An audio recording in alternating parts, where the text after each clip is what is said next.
Hello guys, today Dumb Stuntman here, and today's another dumb video.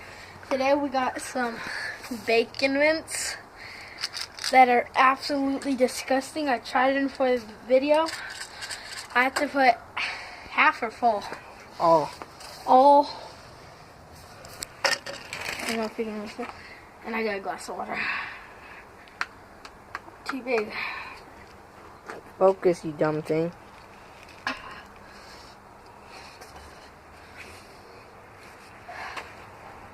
And I got a glass of water. No one cares about your water. Well, they should care. So the whole thing. Oh my gosh, you weakie. Shut up. You weak. They look like ordinary mints, but they're not.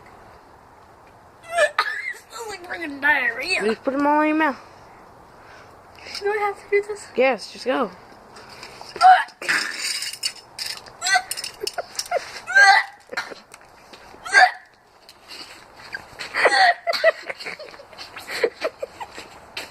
You have to put all the rest in your mouth that you spit out.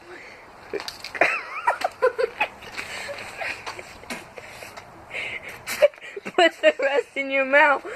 You have to. For the video. And these ones you have to try to eat.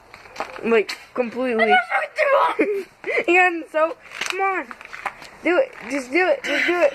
Let me get a drink of this. Come on. What? Come on. Just go. Can't. Just go. Just do it. I Just can't. put the rest of them in. I can't. Okay, I got this. Okay, go. Go, go, go. It smells fucking horrid. Just do it. It's probably just your breath on them. Just do it. Just go. Okay, 1, 2, 3. Hallelujah, baby, for Narnia. Keep them in.